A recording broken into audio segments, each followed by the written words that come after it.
Ladies and gentlemen, your captain is speaking. You know this announcement, right? Your captain is speaking. But why? Wouldn't it be better if they just flew the plane instead of talking? No, because whether it's planes, ships, or even spacecraft, the captain's real job is to manage. It's about getting from one point to another safely. When we hear that announcement, we feel relieved. We know that behind those complex panels, there is a person, a human will, an agency who can take us safely to our destination. But it wasn't always like this. A fascinating turning point occurred in 1914. Do you see the man walking on the wing of that plane? That is the American inventor Lawrence Sperry. On June 18, 1914, he let go of the controls, stood up, and started walking on the wings. Don't worry, neither he nor the plane fell.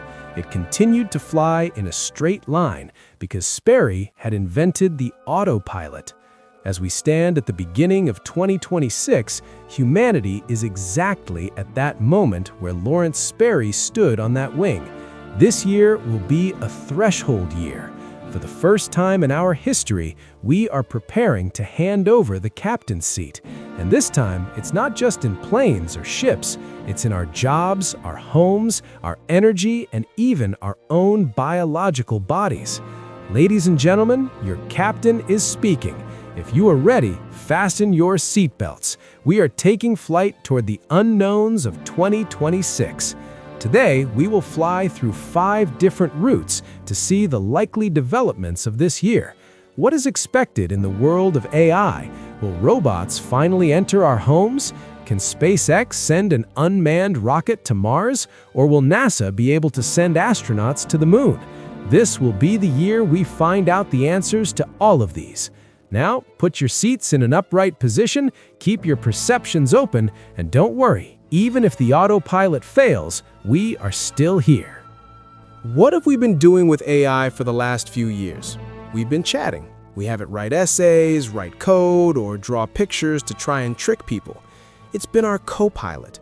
But in 2026, this relationship is changing. The era of the chatbot is evolving into the era of the agent. What is an agent? An agent is software that doesn't just talk to you, but takes action on your behalf. In 2026, we won't be asking AI to list flight tickets to Tokyo. Instead, we'll say, I need to go to Japan in mid-June. Here's my budget, these are my interests, organize my calendar, buy my tickets, book suitable hotels, and even organize the airport transfers. It will use your credit card, navigate between websites, and either get the job done or fail. That's the theory. We'll see if it works. I'm actually planning to organize a long trip to Japan using these tools, and I aim to share every stage with you as a vlog. Turn on your notifications or tell your AI agent to do it for you. When we talk about AI lately, we usually mean large language models. But this year, the method of using agents that is expected to become widespread is called large action models. From Silicon Valley to China, this will be everyone's focus. China, in particular, has set a massive strategy called AI Plus for 2026. Just as they succeeded in connecting everything to the internet with the Internet Plus strategy in the past, they are now integrating AI into energy grids, factories, medical research, and more. Because of this, I have a prediction for 2026. We will see at least one major and sudden crash in the financial markets. Large language models were already full of uncertainties, but now, in the era of large action models, the unpredictable interactions of millions of advanced AI agents competing with each other could trigger massive crises, not just in the economy, but in cyber defense and trade. As you know, you can't leave them alone. When 2 AI models talk to each other, they can even invent a new language. This digital intelligence revolution will start to take physical form in 2026. Humanoid robots are preparing to enter our homes. Do you remember the robot named Neo from the Norwegian company 1X? I explained it in detail in a video when it was first announced last year. This isn't one of those scary metal-cladded robots. It's a softened robot wearing a tracksuit, and it wants to be your roommate and handle all your chores. The company aims to get thousands of Neos into homes by the end of 2026, of course for a small fee of about $20,000. They aren't alone in this. There's Tesla's Optimus, China's Unitree, and robots from other companies. Engineers are trying to solve a very interesting problem called the blind gymnast problem. We understand the gymnast part. Robots can do backflips, parkour, and dance. They are incredibly athletic.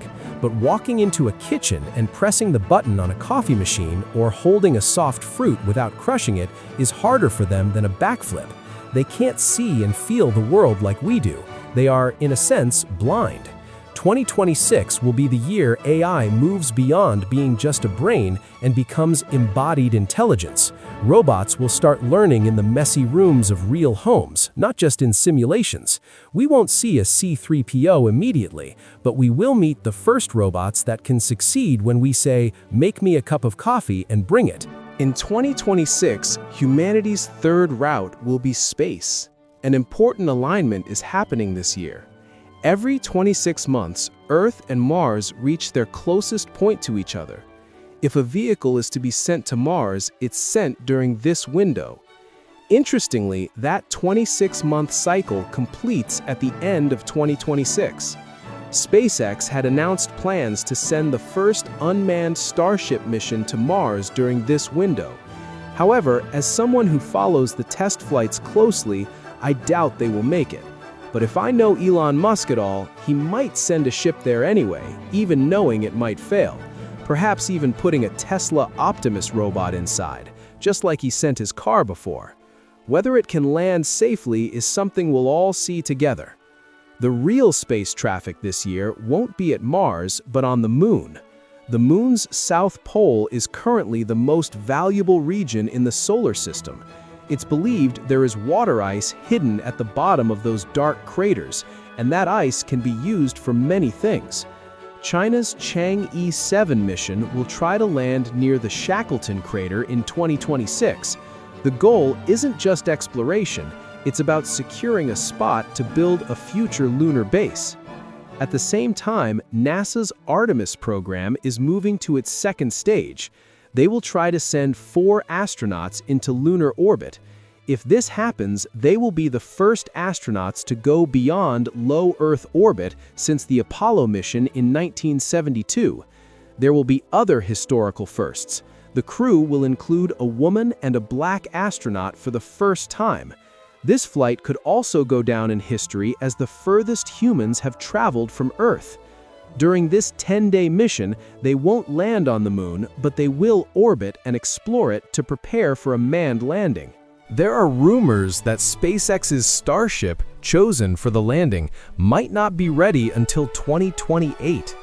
NASA is concerned about these delays and is considering landing vehicles from other companies like Blue Origin. So the question of whose flag will fly permanently on the Moon will start to become clear in 2026.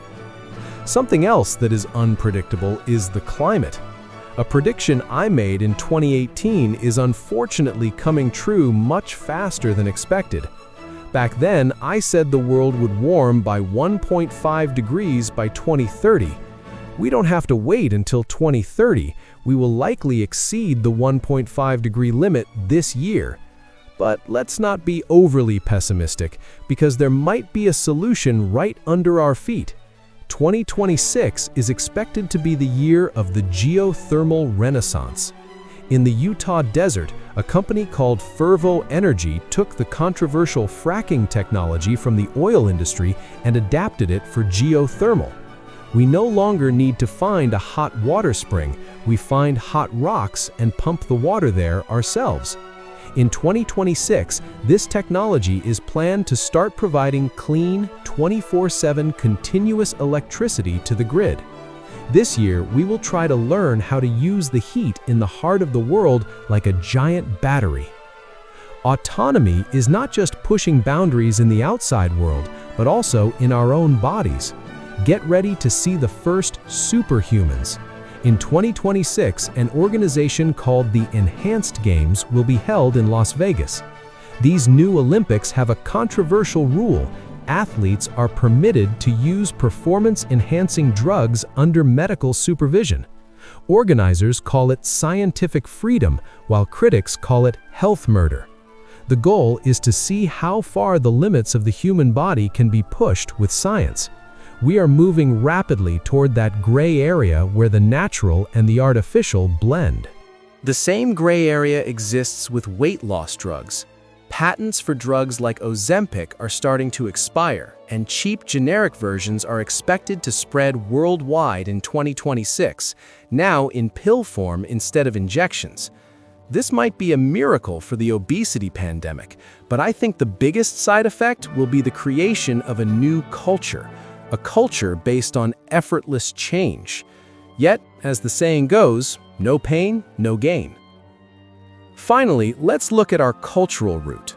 Who will tell the world's story most effectively this year? In 2026, we will hear much more Spanish in the world's headphones and on its screens.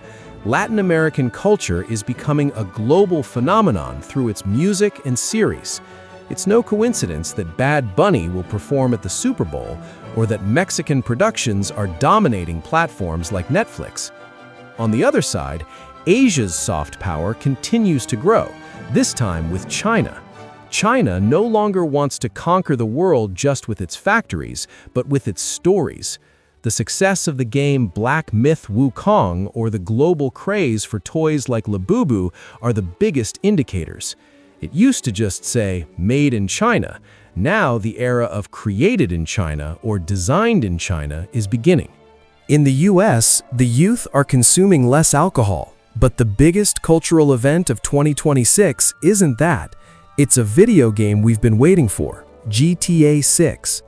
After a 13-year wait, it will hopefully be released in November. Analysts expect over $3 billion in sales in the first year. This could be the most economically valuable launch in entertainment history, proving that gaming is no longer a subculture, but a mainstream force more important than cinema. In the music world, things are getting even stranger.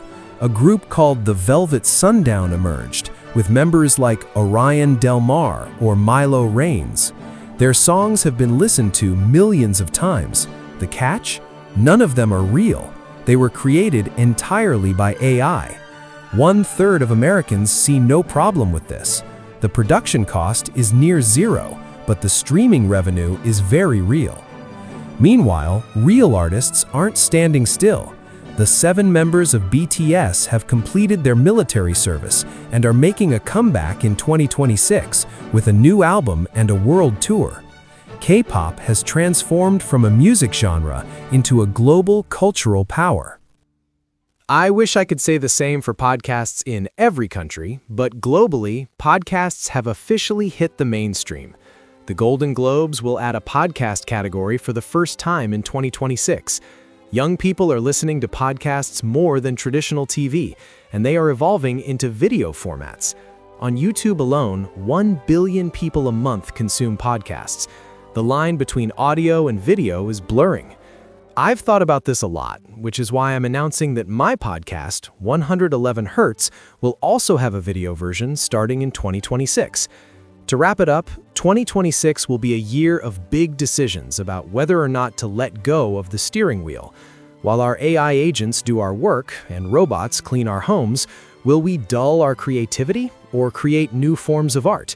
When Lawrence Sperry invented the Autopilot, his goal wasn't to throw the pilot off the wing, it was to reduce the pilot's fatigue and make flight safer.